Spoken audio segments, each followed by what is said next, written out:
Jangan lupa klik subscribe dan aktifkan notifikasi lonceng.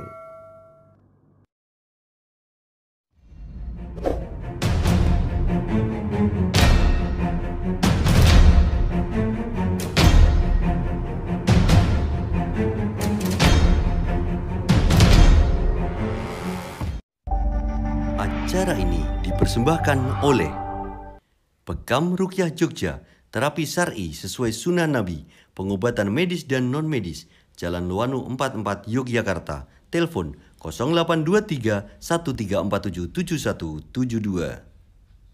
Sahumu, sahabat Quran mulia, ngaji Quran asik, telepon 0813 2846 4314.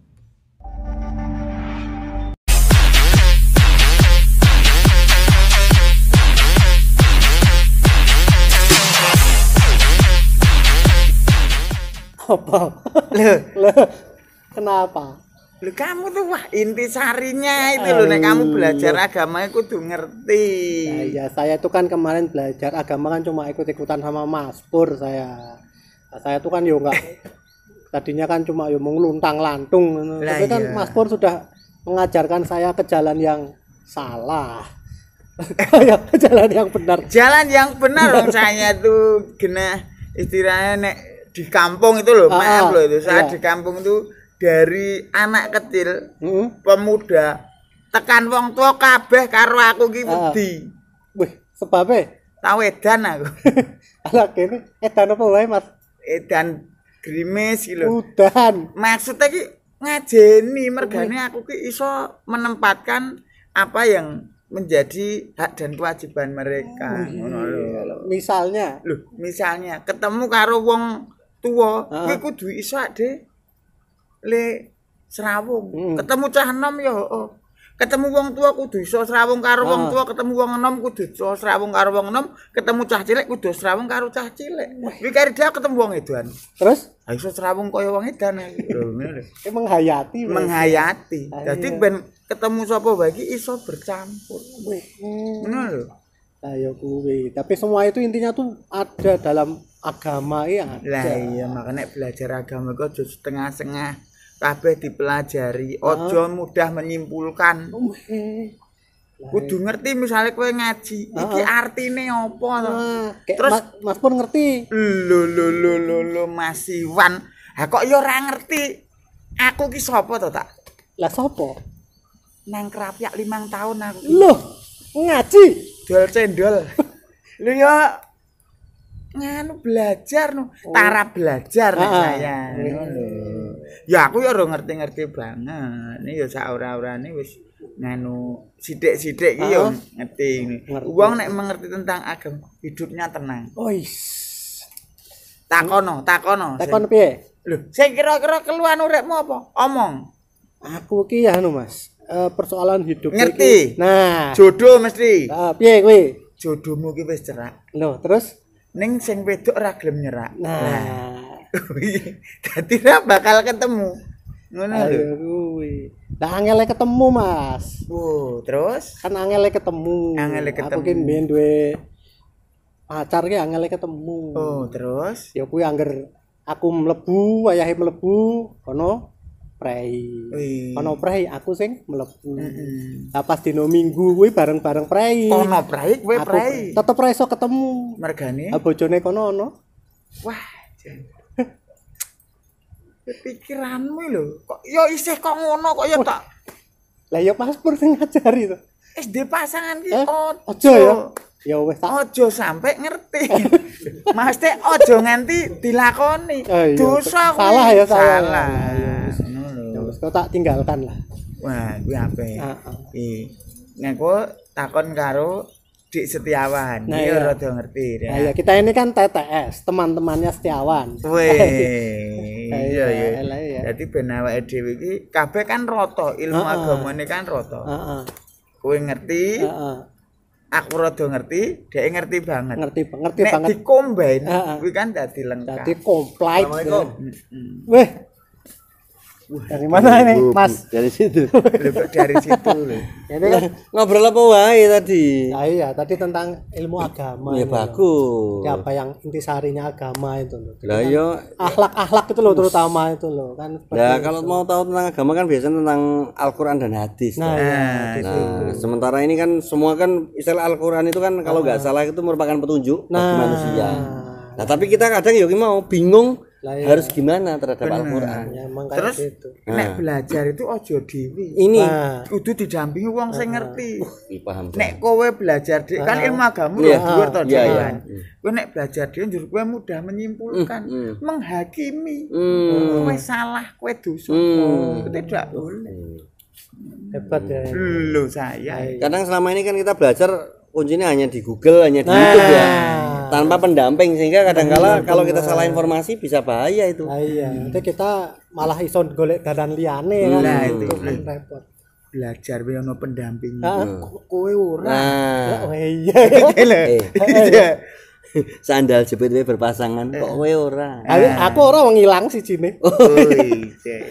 ATM bae bersama kok kowe ora. Truk wae gandengan. Nah, Aku ora. kok kamu sendirian? Iya. Berakit-rakit ke hulu berenang-renang ke tepian. Yang lain sudah ke penghulu kamu masih sendiri. Weh, camkan baik-baik. Oh iya. Lu tenan ini wes. Uut sudah, Fuad aja udah. Fuad itu lho sing gelari RM. Nah, apa? Aja.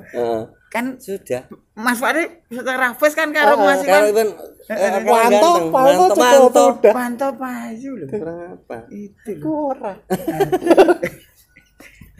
Angel. Terus piye? Yo nanti men Lah, kamu nah tuh lebih iya. tenang belajar agama. Nah, ini saya itu makanya itu. Mungkin kuncinya kita belajar kan sebenarnya segala sumber itu ono ning Al-Qur'an, tapi gimana akhlak kita terhadap Akhlak Al-Qur'an. kita terhadap Al-Quran seperti apa? Ini yang tahu tuh Ustaz Fahmi. Ustaz Fahmi. Kamu ada handphone enggak? Ada. Teleponnya aja beliau.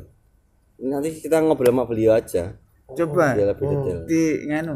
Saya masih hafal. Heeh. Yang belakangnya 41111.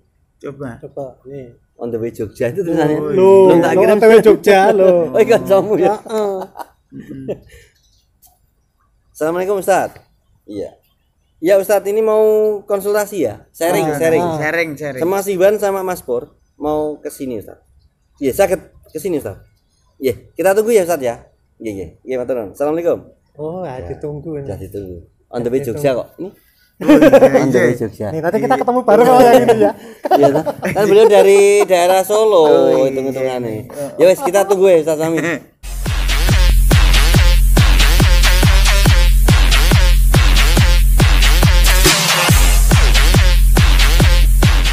Udah, on the way ke sini. Sudah OTW Wah, ini sini. tapi saya luar biasa. Kenapa? Ini kan kita lama tidak ketemu Iya. dengan Pak Setiawan. Iya. Rumahnya bagus. Alhamdulillah. Tukang kebunnya baru itu. Bukan. Itu Ustaz Fahmi. Ngomong Ustaz. Pala tukang. Tukang kebun kok kopiah. Assalamualaikum. Salah. Gimana? Ini Ustaz Fahmi.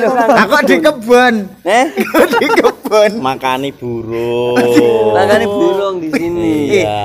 Iki lho. Logikane kepiye? Lah, iya. Tamu lagi teko dodok-dodok urae makani mana. Wong liya. Lo ini saking akrabnya kita. iya. Sudah kayak keluarga. Iya. Iya. Tadi mau tak ajak ke sini. Siapa? Burungnya. Wih. Mau tak ajak Ajak ya Mas ya. Jangan. Tak ajak nek ra percaya. Jangan. Nanti 5. Burungnya jadi 5.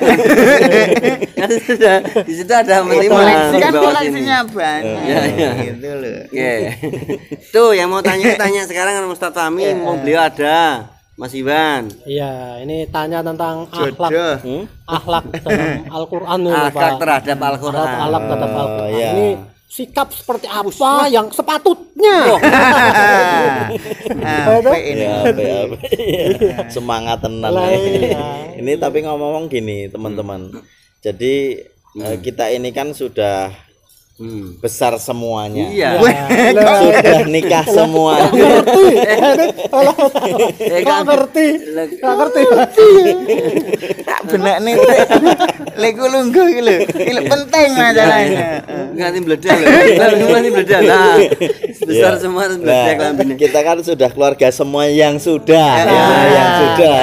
Nah, Tapi apakah kemudian kita itu masih kesulitan untuk belajar Al-Qur'an? Nah, itu. Ini.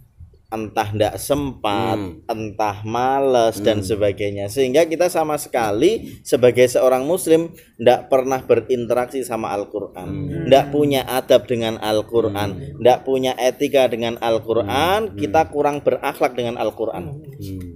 Quran itu diturunkan buat apa?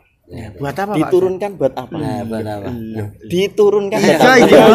iya. Buat apa? Ya, Quran itu diturunkan kan untuk petunjuk bagi kita. Hudalinas. Ya, hudalinas sebagai petunjuk bagi manusia. Kalau kita sebagai manusia terus kemudian tidak tahu petunjuk arah dan sebagainya dari yang menciptakan, ya, ini loh. Saya buat manusia ini ada petunjuknya. Nah, kita sendiri tidak tahu. Karena apa? Baca aja tidak bisa. Ya. Nah, itu. Nah, maka penting bagi kita ya sebagai seorang muslim sebisa mungkin kita membaca Al-Qur'an itu wajib.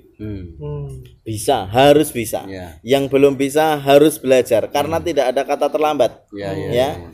Waratilul Quran tartila. Jadi bacalah Al-Qur'an itu dengan tartil, dengan perlahan-lahan. Berarti ini perintah dari Allah Subhanahu wa taala bagi kita semuanya untuk membaca Al-Qur'an dengan sebaik-baiknya.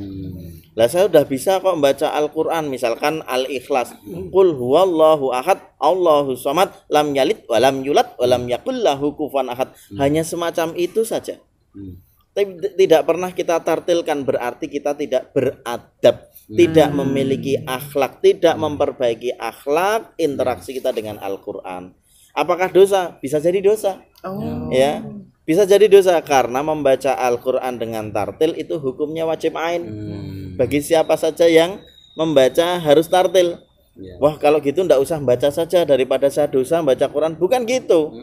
Tapi ini ditujukan bagi kita supaya membaca Al-Qur'an itu tidak asal-asalan, tapi harus berlandaskan ilmu. Tidak perlu kemudian kita tahu, faham ini hukumnya apa, tidak.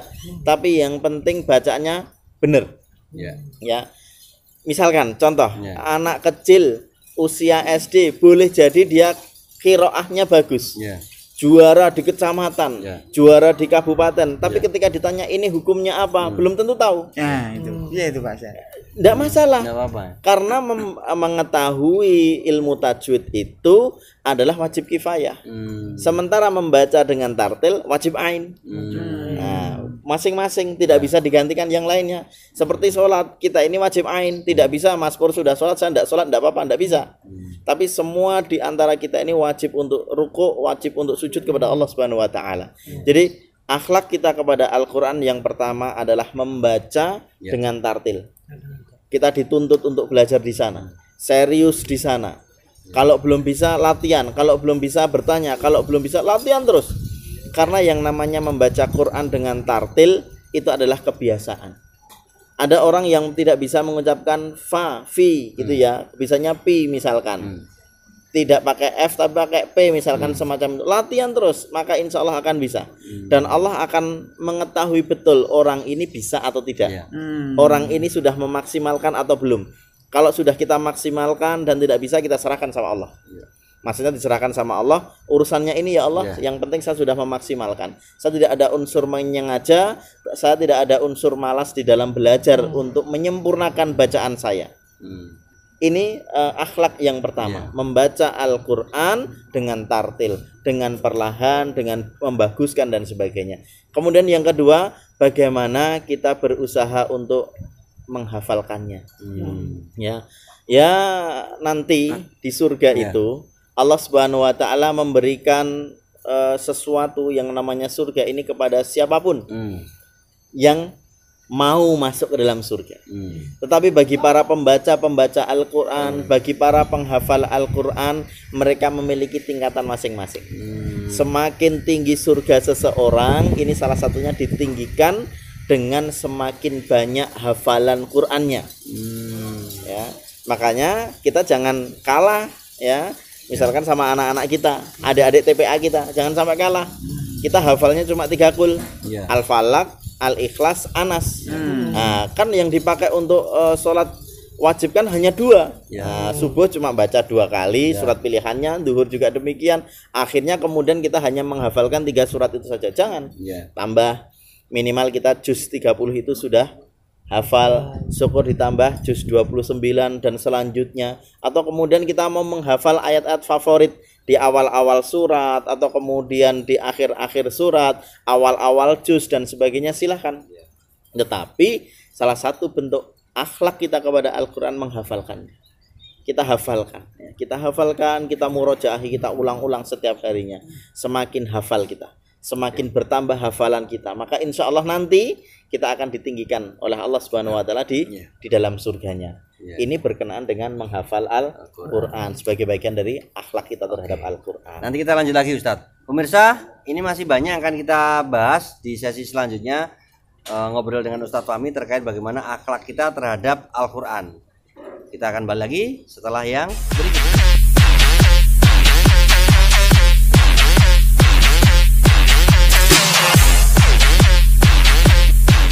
Matur nuwun, Anda masih menyaksikan acara yang spesial ini yang membahas tentang obrolan dengan Ustadz Fahmi, akhlak terhadap Al-Quran. Kita lanjut lagi pemirsa. Yuk monggo. Kamu udah terpesona kaget ya? Takut saya salah. Kancane deg-degan loh. Kita udah paham. Siap-siap.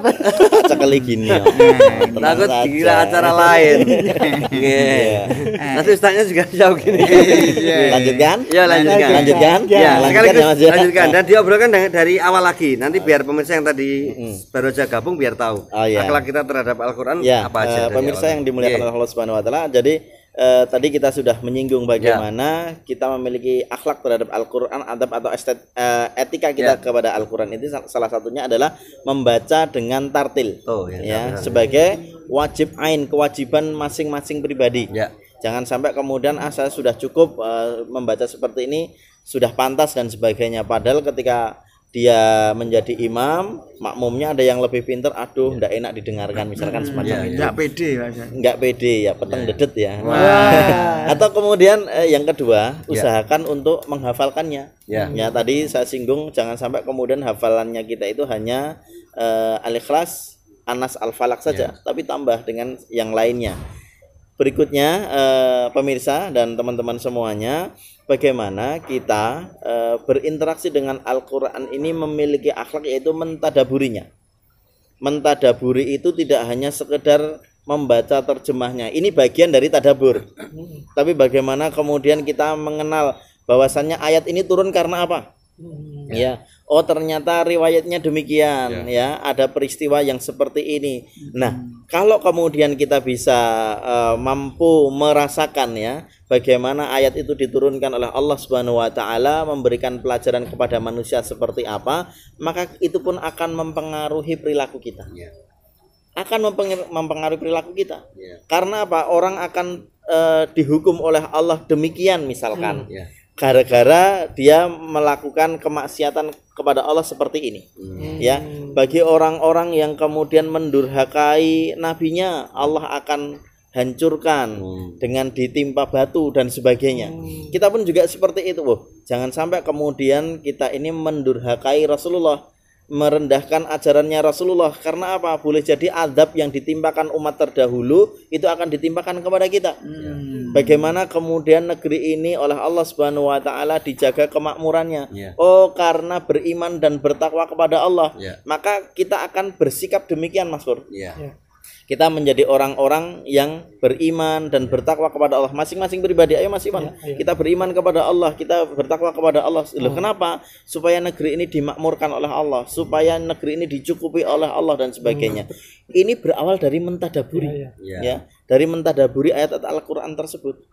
Termasuk kita akan takut akan azabnya Allah Subhanahu Wa Taala karena kita mentadaburi ayat-ayat yang berkaitan dengan azabnya.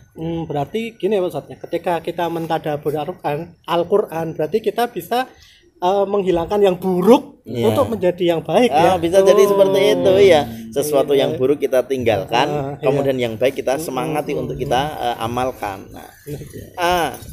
Ada juga akhlak kita ya, yang ini menjadi misi para nabi, menjadi misi para utusan Allah, yaitu para rasul-rasul, ketika mereka ini mengamalkan dan mendakwahkan Al-Qur'an. Kalau nabi-nabi terdahulu tentu saja kitab-kitab terdahulu, tapi Rasulullah Shallallahu Alaihi Wasallam ini diutus ke muka bumi ini dalam rangka apa? Memberi keteladanan, menjadi suri toladan.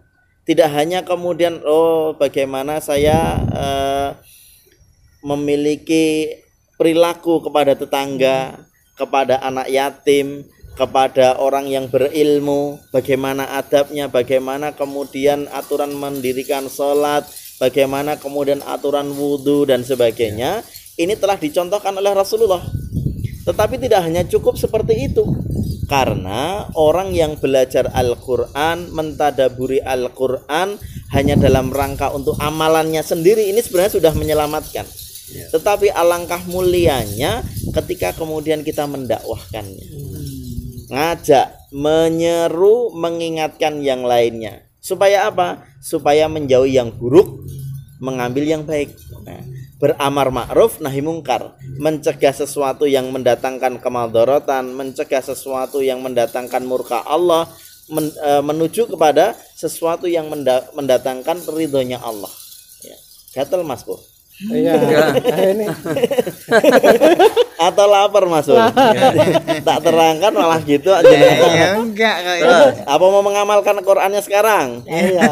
Makan ketika lapar, kemudian Ada mau. berhenti sebelum kenyang, misalkan semacam itu perintahnya dari Rasulullah. Ada semua di situ, Misalkan seperti itu Mas. Kita ngamalkan Quran seperti itu.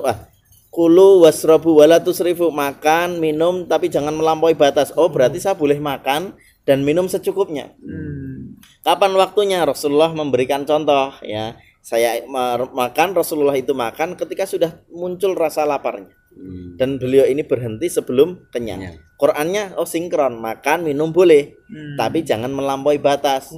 Ya, makan sepuasnya, ambil apa yang belum pernah diambili semuanya. Ada lombok, aduh belum pernah dimakan semuanya. Lomboknya gede banget itu ya.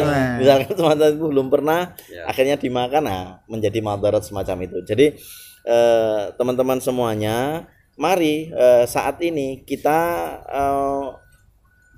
munculkan, kita lahirkan semangat untuk berinteraksi dengan Al-Qur'an. Ya. Jangan sampai itu hanya menjadi hiasan. Bahkan orang-orang yang terdahulu, ya, itu mereka merekayasa ayat-ayat Al-Qur'an. Wa na'udzubillah min dzalik. Meskipun kemudian di zaman saat ini banyak orang yang berusaha untuk memelintir ya ayat Al-Qur'an itu dalam rangka untuk memenuhi nafsunya, membetulkan apa yang menjadi perilakunya. Jangan sampai seperti itu. Tapi bagaimana kemudian Al-Qur'an ini diejawantahkan, dipraktekkan dalam kehidupan sehari-hari Rasul dan para sahabat, bagaimana kemudian kita menirunya, bagaimana kemudian kita meneladaninya. Tidak berat kok kalau kemudian kita mau, tidak susah kok kalau kemudian kita bersungguh-sungguh, dan selamanya tidak pernah kita mengatakan saya tidak bisa. Karena apa? Kita tidak pernah mencobanya. Silahkan ya, mulai dari tadi, awal tadi kita berusaha untuk membacanya. Latihan membaca yang baik seperti apa? Fatihahnya, Al-Fatihahnya kita betulkan ya. Karena setiap hari kita membacanya 17 kali. Maksud 17 kali pula kita membaca dengan salah. Ya. Jangan sampai kemudian kita membaca ayat Al-Qur'an hanya itu saja karena tidak pernah menghafalkannya. Atau kemudian kita tidak pernah mengkajinya, sehingga sebatas hanya bacaan saja. Kita tidak mau seperti itu. Sebagai kesimpulan Ustadz, ini mungkin bisa disampaikan ke pemirsa. Pemirsa, ini ada kesimpulan dari Ustadz Fahmi terkait bagaimana akhlak kita terhadap Al-Quran. Kami persilahkan Ustadz Fahmi untuk menyampaikan ke pemirsa. Ya, pemirsa yang dirahmati oleh Allah Subhanahu wa taala, Al-Qur'an akan menyelamatkan kita, akan menjadi syafaat kita ketika kita oleh Allah Subhanahu wa taala dimasukkan ke alam berikutnya setelah dunia, yaitu barzakh. Mereka akan mendatangi kita. Satu bacaan Quran saja, hurufnya itu Allah lipat gandakan 10 kali lipat. Bagaimana ketika kita berusaha untuk memperbagus bacaan Al-Quran sesuai dengan kaidah tajwidnya, karena kemudian kita berusaha membaca Al-Quran dengan tartil. Bagaimana ketika Allah membalas kebaikan kita ketika kita mau mentadaburinya, kita mau menghafalkannya, bagaimana ketika kita mau mengamalkan Al-Quran, maka insya Allah ketika kita mengamalkan Al-Quran ini dalam kehidupan sehari-hari, maka akan semakin dekat dengan Rasulullah SAW. Seperti ini, ya. Bahkan ketika Rasulullah SAW jauh dari kita, tetapi kemudian kita mengindahkan kaifiat aturan yang ada di dalam Al-Quran, maka insya Allah Allah akan menyelamatkan kehidupan kita di dunia ini. Allah akan menjamin kehidupan kita di dunia ini dengan kemuliaan, dan insya Allah akan menyelamatkan dan memuliakan kita dalam kehidupan akhirat nanti. Wallahu a'lam bishawab. Kita hanya tinggal mengusahakan mulai saat ini jangan berhenti untuk ngaji, jangan berhenti untuk mengamalkan ayat-ayat Al-Quran. Insya Allah demikian. Terima kasih Ustadz. Pemirsa, demikian tadi obrolan kita dengan Ustadz Fahmi terkait akhlak kita terhadap Al-Quran, dan kita harus pamitan dulu. Jangan lupa kita jumpa lagi di lain kesempatan. Wassalamualaikum warahmatullahi wabarakatuh. Acara ini dipersembahkan oleh Pekam Rukyah Jogja, terapi syar'i sesuai sunnah Nabi, pengobatan medis dan non-medis, Jalan Luwanu 44 Yogyakarta. Telepon 0823 1347 7172. Sahumu, sahabat Quran mulia, ngaji Quran asik. Telepon 0813 2846 4314.